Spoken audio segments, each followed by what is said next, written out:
नमस्कार दोस्तों। आज से यूएस के अंदर 5G जो है वो स्टार्ट होने जा रहा है कई जगह। मतलब कि आपने देखा होगा भारत में कई बार जो स्पेक्ट्रम है उसकी ऑक्शनिंग की जाती है। तो 5G के अंदर अगर आप देखोगे तो जो सी बैंड है, मैं आपको आगे बताऊंगा सब कुछ वीडियो में, उसकी ऑक्शनिंग हुई थी और वो आपका स्टार्ट होने जा रहा है आज वेडनेसडे से।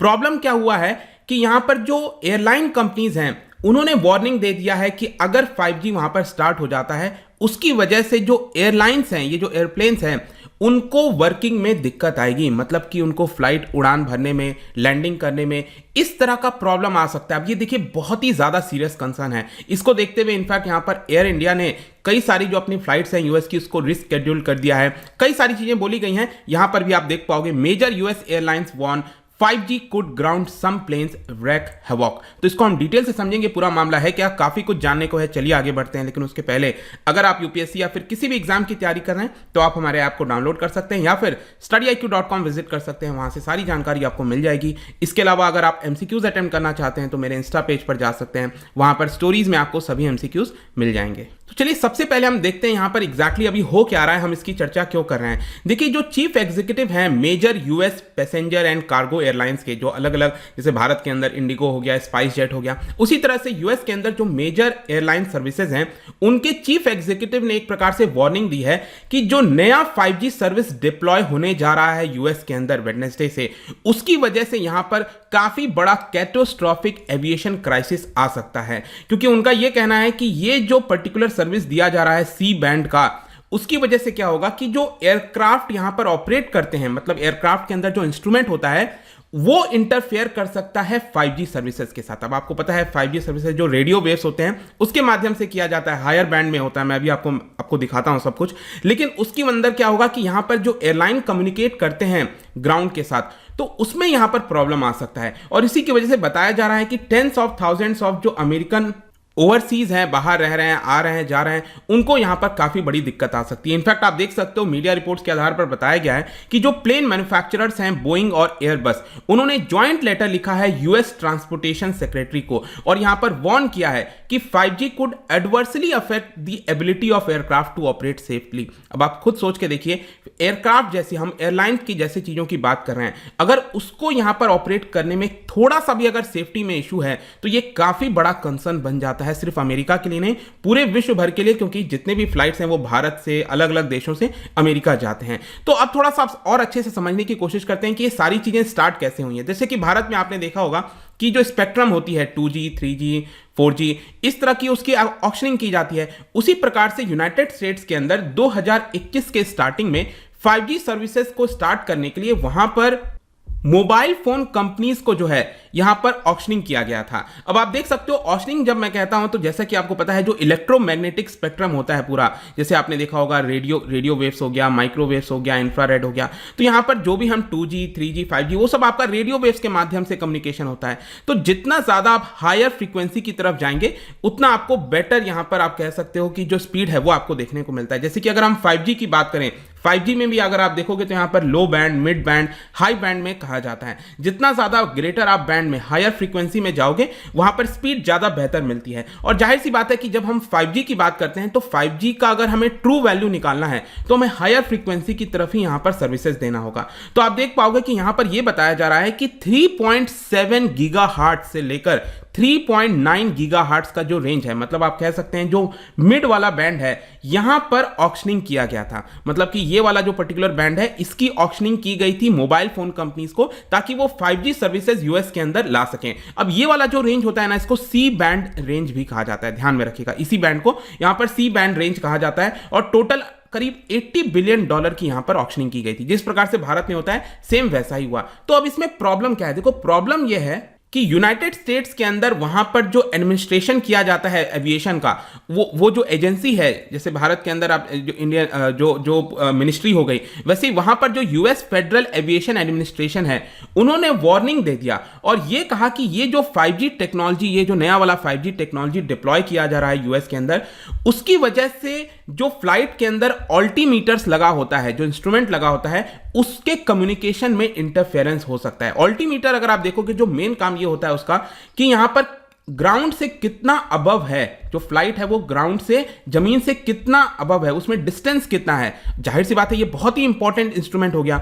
तो ये जो ऑल्टीमीटर होता है उसके अंदर इंटरफेरेंस आ सकता है because of this 5G technology. Altimeter मैं बता दूं कि सिर्फ यही नहीं, इसके अलावा यहां पर जो ऑटोमेटिक जो लैंडिंग हो गया, ऑटोमेटिक लैंडिंग करवाया जाता है। इसके अलावा यहां पर अगर कोई डेंजरस करंट हो गया, जैसे विंड शील्ड अगर हो गया, तो वो सारी चीजें डिटेक्ट करता है ऑल्टीमीटर। तो यहां पर ऑल्टीमीटर का अगर आप देखोगे जिस रेंज में वो कम्युनिकेट करता है उसका आप रेंज देखिए, ध्यान से देखिएगा, 4.2 गीगाहर्ट्ज से लेकर 4.4 गीगाहर्ट्ज रेंज। और मैंने आपको क्या बताया कि जो 5G की ऑक्शनिंग की गई थी जिस रेंज की, वो आपको इसके बहुत नजदीक मिलेगा, 3.7 से लेकर 3.98 गीगाहर्ट्ज रेंज का। तो यहां पर बेसिकली जो एयरलाइन है, जो एडमिनिस्ट्रेशन है, वो बहुत ज्यादा क्लोज है यहां पर इस पर्टिकुलर जो है ऑल्टीमीटर का जो कम्युनिकेशन होता है उसमें अगर आप देखोगे तो। और इसीलिए आप देखिए यहां पर जो यूनाइटेड एयरलाइंस के सीईओ हैं, यूएस के अंदर जो यूनाइटेड एयरलाइंस ऑपरेट होती है, उनके जो सीईओ हैं, उन्होंने यहां पर लास्ट मंथ ही कहा था कि ये जो 5G डायरेक्टिव्स आया है उसकी वजह से जो रेडियो ऑल्टीमीटर्स हैं, द यूज ऑफ रेडियो ऑल्टीमीटर्स, तो यूएस के करीब 40 बिगेस्ट यूएस एयरपोर्ट में यहां पर एक प्रकार से बैन कर दिया जाएगा, उसको बार कर दिया जाएगा। मतलब कि जो जो एयरलाइंस के अंदर, अब देखो क्या है कि डिपेंड भी करता है कि यहाँ पर जो एयरलाइन की हम बात करें, एयरक्राफ्ट की बात कर रहे हैं, उसमें किस तरह का इंस्ट्रूमेंट लगाया हुआ है। क्या वो इसी रेंज वाले ऑल्टीमीटर से कम्युनिकेशन करता है? अगर उससे ज़्यादा करता है तब तो बाकी एयरक्राफ्ट को उतना प्रॉब्लम नहीं आएगा, लेकिन ज़्यादातर जो एयरक्राफ्ट अगर आप देखोगे तो यहाँ पर जो इस रेंज में ऑपरेट करते हैं वो ऑल्टीमीटर का फिर इस्तेमाल नहीं कर पाएंगे, उसमें प्रॉब्लम आ सकती है। और इसी की वजह से करीब 4% ऑफ द डेली फ्लाइट्स, मतलब कि जहां पर भी ये लागू किया जा रहा है उसकी वजह से 4% of the daily flights overall US के अंदर अगर आप देखोगे तो उसमें डिसरप्शन आ सकता है। और इसको अगर रिजॉल्व नहीं किया गया तो एक प्रकार से आप कह सकते हैं कि जब कभी बैड वेदर हुआ, क्लाउड कवर हुआ, कभी भी इमरजेंसी का सिचुएशन आया, तो जब यहां पर ऑटोमेटिक लैंडिंग, इस तरह की कई बार चीज़ों का इस्तेमाल करना होता है, उसमें काफ़ी बड़ी प्रॉब्लम आ जाएगी। तो ये आप समझ सकते हो कि कितनी बड़ी दिक्कत हो सकती है। अब क्वेश्चन ये आता है कि यहाँ पर जब हम 5G की बात कर रहे हैं ना, मैंने आपको बताया कि हायर फ्रीक्वेंसी लेने की कोशिश की जाती है, तो ज़्यादातर जो ऑपरेटर्स होते हैं वो हायर फ्रीक्वेंसी लेने की कोशिश करते हैं। उसका मेन कारण यही है कि 5G के अंदर जितना ज़्यादा आप हायर फ्रीक्वेंसी की तरफ जाओगे उतनी अच्छी स्पीड आपको सर्विस दी जाएगी, उतनी अच्छी सर्विस मिलेगी। और इसीलिए यहाँ पर जो सी बैंड स्पेक्ट्रम वगैरह ऑप्शन किया गया था उसमें बेटर 5G सर्विस मिलेगा, ऐसा बताया जा रहा है। वैसे मैं आपको बता दूं कि ऑलरेडी जो सी बैंड स्पेक्ट्रम है उसमें सैटेलाइट रेडियो का इस्तेमाल किया जाता है, लेकिन लिमिटेड लेवल पर किया जाता है। अब यहां पर क्या होगा कि 5G सर्विस आने की वजह से उस पर्टिकुलर बैंड में, सी बैंड में ट्रैफिक बहुत ज्यादा बढ़ जाएगा, लोग 5G का इस्तेमाल करेंगे और इसी की वजह से कम्युनिकेशन में यहां पर प्रॉब्लम आ सकती है। आई होप कि ये चीज आप समझ रहे हो। अब क्वेश्चन ये आता है कि जो टेलीकॉम कंपनीज हैं उनका क्या कहना है, क्योंकि देखो एक तरफ टेलीकॉम कंपनीज हैं, दूसरी तरफ एयरलाइन कंपनीज हैं। टेलीकॉम कंपनीज क्या चाहेंगी कि 5G की सर्विस आ सके ताकि उनका रेवेन्यू बढ़ सके, वो सर्विस प्रोवाइड कर सकें, लेकिन दूसरी तरफ जो एयरलाइन कंपनीज हैं वो चाहेंगे कि नहीं हो, क्योंकि उनको एयरलाइन ऑपरेट करने में प्रॉब्लम आ सकती है। तो जो टेलीकॉम कंपनीज हैं जैसे कि वेरिजॉन हो गया, AT&T हो गया, उनका ये कहना है कि देखिए ये जो सी बैंड है 5G का वो 40 अदर कंट्रीज में ऑलरेडी डिप्लॉय हो चुका है और कहीं पर भी एविएशन इंटरफेरेंस में इशू देखने को नहीं मिला है। इनफैक्ट यहां पर यूनाइटेड स्टेट्स में ये जो कंपनीज हैं उनका ये कहना है कि हम अगले 6 महीने के लिए बफर जोन क्रिएट कर देंगे। मतलब सपोज कोई एयरपोर्ट है, उसके 50 किलोमीटर के आसपास यहां पर हम 5G सर्विस वो प्रोवाइड नहीं करेंगे, ताकि जो एयरक्राफ्ट वगैरह आते हैं लैंडिंग में, बाकी चीजों में, उनको इंटरफेरेंस ना हो। तो ऐसा इस तरह की टेलीकॉम कंपनीज का कहना है कि हम इसको इंश्योर करने के लिए अगले 6 महीने तक यहां पर बफर जोन भी क्रिएट कर सकते हैं, इसमें कोई प्रॉब्लम नहीं है। तो अब यहां पर आपके मन में एक क्वेश्चन आ सकता है कि ऐसा टेलीकॉम कंपनीज क्यों कह रही हैं, टेलीकॉम कंपनीज ऐसा क्यों कह रही हैं कि बाकी देशों में तो ये लागू हो चुका है, वहां पर प्रॉब्लम नहीं आ रहा है। देखो बाकी देश में अगर आप देखोगे ना, जैसे कि फॉर एग्जांपल यूरोपियन यूनियन के अंदर 2019 में यहां पर जो स्टैंडर्ड है वो सेट किया गया था, लेकिन वहां पर क्या है ना कि जो सी बैंड फ्रीक्वेंसी, जो फ्रीक्वेंसीज यहां पर ऑक्शनिंग की गई थी, वो यूरोपियन यूनियन और बाकी देशों में आपको थोड़ा सा कम देखने को मिलेगा, लोअर फ्रीक्वेंसी पर देखने को मिलेगा in comparison to United States. United States में मैंने आपको ऑलरेडी बताया 3.7 से लेकर 3.98 जो गीगाहर्ट्ज है उसकी ऑक्शनिंग की गई है उस वाले बैंड की।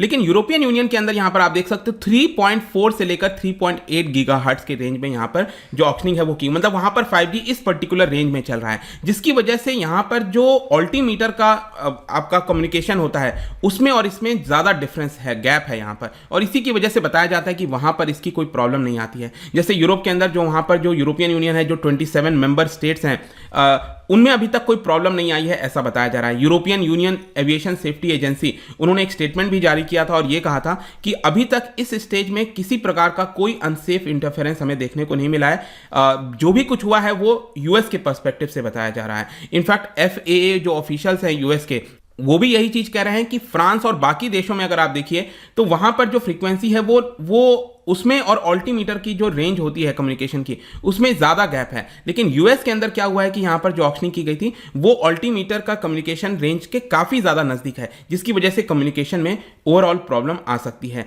वेरिजॉन अगर आप देखोगे तो उनका कहना है कि it will not use spectrum that is closer to the higher band, मतलब जो यूएस के अंदर कुछ कंपनीज हैं वो ये कह रहे हैं कि ऑल्टीमीटर का यहाँ पर जो कम्युनिकेशन होता है उसके करीब वाले रेंज का जो बैंड है हम उसका इस्तेमाल नहीं करेंगे, हम लोअर बैंड का इस्तेमाल करेंगे। जो भी कुछ है, इनफैक्ट आप साउथ कोरिया का भी एग्जांपल दे सकते हो, उनका भी कहना है कि वो लोअर बैंड का इस्तेमाल करते हैं यहाँ पर, और इसकी भी वजह से अभी तक उनको कोई प्रॉब्लम नहीं आई। अब जो भी कुछ है, जो भी डिबेट, आई होप कि आपको समझ में आ गया हो। लेकिन इसकी वजह से अब क्या हुआ है कि एयर इंडिया की बहुत सारी जो फ्लाइट्स हैं उसको कैंसिल किया गया है, फिर रीस्केड्यूल किया गया है, क्योंकि यहाँ पर आप देख सकते हो यहाँ पर जो ऑफिशियल्स वगैरह हैं एयर इंडिया के, उनका कहना है कि ये काफ़ी एक सीरियस प्रॉब्लम है। एयर इंडिया की फ्लाइट्स अगर आप देखोगे तो New York, Chicago, Washington DC, San Francisco, ये अलग अलग जगह आपको देखने को मिलेगा। और उनके साथ एक और प्रॉब्लम यह है कि बोइंग 787 जो ड्रीम लाइनर है वो आपका वही वाला ऑल्टीमीटर यूज करता है जिसमें इंटरफेरेंस होने के आशंका है, चांसेस हैं। तो ये सारी प्रॉब्लम अब देखने को मिल रही है। देखते हैं कैसे इसको रिजॉल्व किया जाता है। क्या यहाँ पर 5G को अभी स्टार्ट किया जाएगा या फिर यूएस उसको रोक देगा, ये देखने वाली बात होगी। बट आई होप कि जो पूरा मामला था आपको अच्छे से समझ में आ गया होगा। जाने से पहले एक इंटरेस्टिंग क्वेश्चन, क्या बता सकते हैं कि जो 5G नेटवर्क है पहला कौन से देश के अंदर डिप्लॉय किया गया था, ये आपको बताना है। इसका राइट आंसर आपको पता ही है, मेरे इंस्टाग्राम पर तो मिलेगा ही, वहां पर अगर आप नहीं हो कोई बात नहीं, टेलीग्राम से भी ले सकते हैं इसका सही उत्तर। मैं कई सारे एमसीक्यूज यहाँ पर डालता रहता हूँ स्टोरीज के फॉर्म में, आप जाकर प्ले कर सकते हो। बाकी अगर आपको पीडीएफ चाहिए तो टेलीग्राम पर आइए, अलग अलग सोशल मीडिया पर भी आप जुड़ सकते हैं। साथ ही साथ यूपीएससी की तैयारी कर रहे हैं तो आप हमारे ऐप को डाउनलोड करिए। आई होप कि वीडियो आपको पसंद आया होगा। मिलता हूँ आपसे next time. Till then, thank you very much, see you soon.